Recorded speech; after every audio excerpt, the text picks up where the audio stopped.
Everybody, Mountain Grandma here. It is Soaptober 25. Myself and Lisa over at Yogi Hollow Farm are hosting a soaping collaboration this month, the month of October, and there's going to be lots of great soaping videos that are going to be coming out.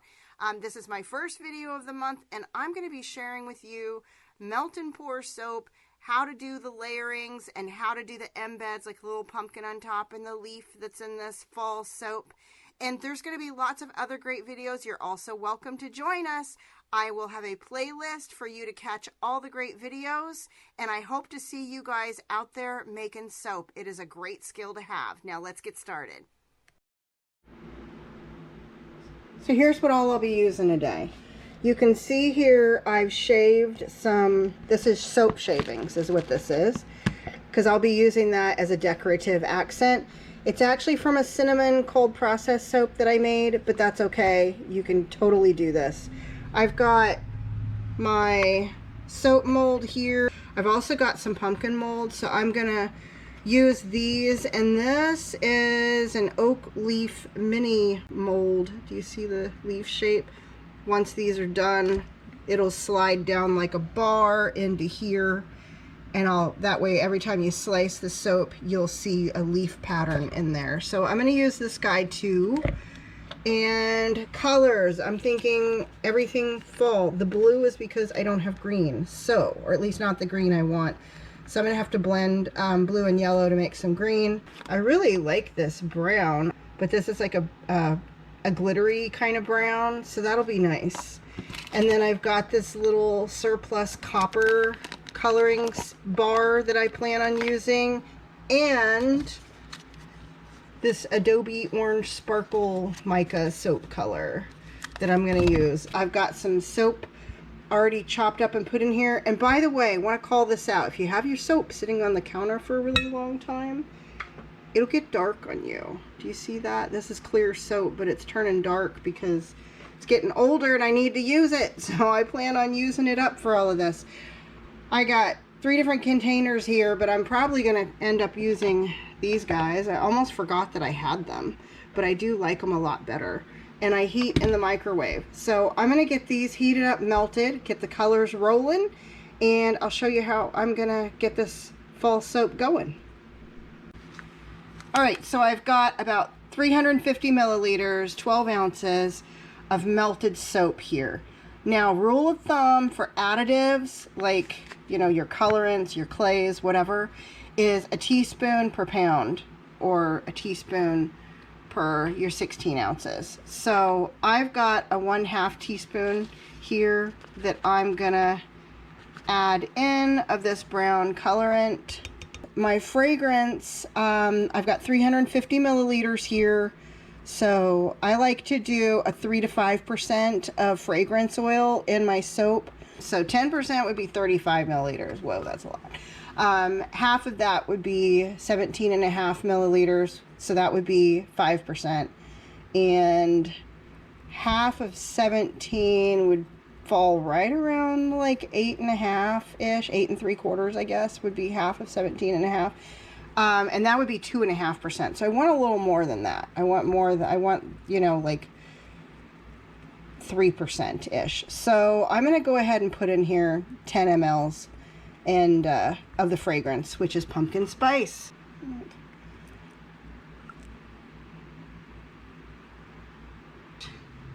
And I said pumpkin spice, but actually it's pumpkin cider.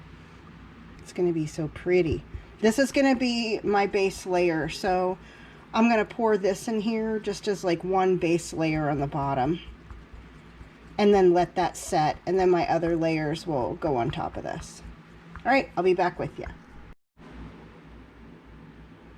This is still very hot, but that's alright. It'll still pour just fine. You want to have a bottle of alcohol, isopropyl handy, so you can make sure there's no bubbles on there.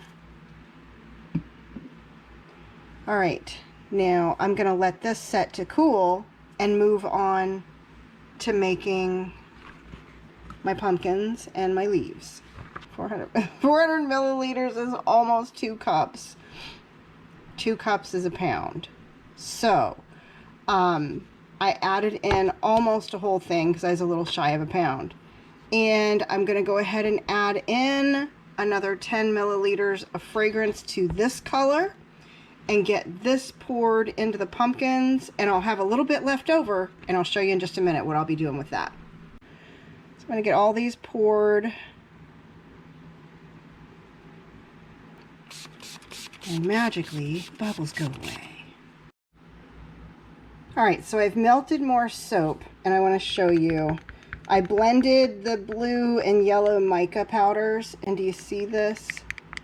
I don't know what it looks much greener in the camera than it is to me. I went ahead and poured some of the green into the little mold and stuck it up in the freezer so I could get a feel for what these guys look like. And they're not as blue as I was afraid they would be, so I am going to be able to use this green for my leaves. So now I'm going to get these guys melted again, and we'll get the leaves poured. And any extra that I have, well, maybe I won't melt these again because I don't think I need all of that green. Yeah, I'll just save these guys for another soaping project. They're very cute, aren't they? Alright, I don't know if you can tell, but I got all the green in here.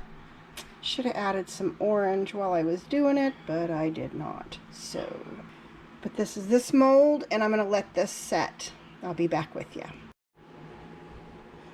Alright, I've got my leaf unmolded. Can you see? I just need to trim it up. So, go ahead and take this extra piece off. And down here. I put this in the freezer also. Now, before I do anything else, I'm going to score this really good. Like I'm pushing down hard with this fork to put scores in this soap. And the reason that I do this is because if you don't, you will have a soap bar that comes apart where the colors change. So you don't want that to happen. And then the next thing that I'm going to do is spray it with alcohol, because this is also going to help the next layer stick. I'm going to spray this guy with alcohol,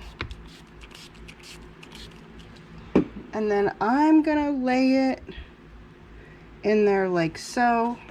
Remember these? I'm going to put some of these. And this is cold processed soap, so just putting a little light layer in here. I don't want too many of these. Oops. And then the next thing I'm going to do is pour in my next layer, which is the orange, and I added a little bit of brown to it.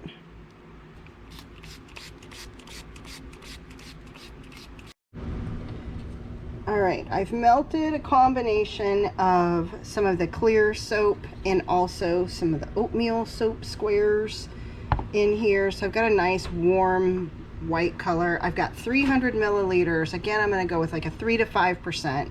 I'm going to go ahead and put in about 10. Let me get this stirred up.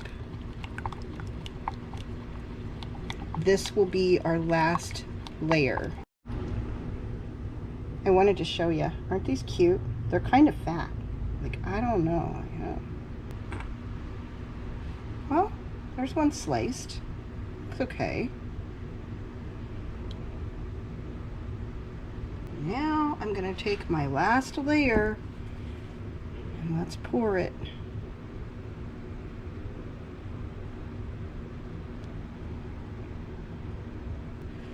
Remember our shavings? Those on the top.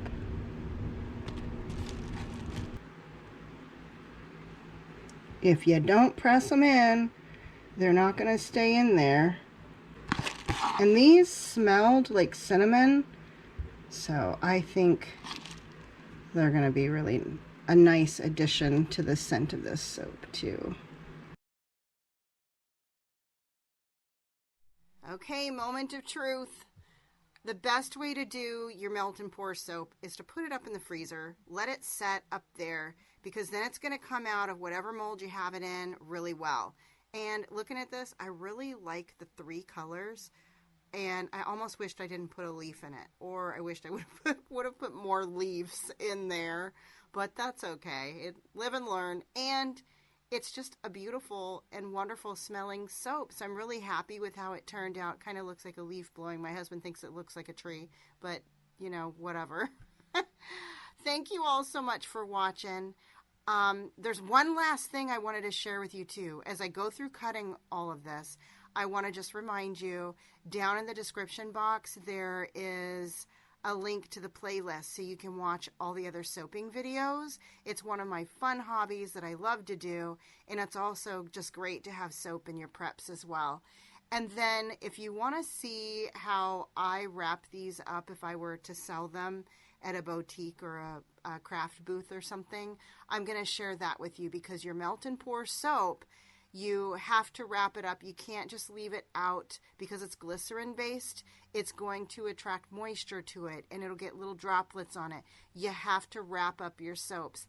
I do it the easy way. I just use saran wrap and wrap them up nice and snug, and then you can tape them on the back, and then you can attach or affix a label on the back if you'd like, or decorate them like you do with cold processed soap.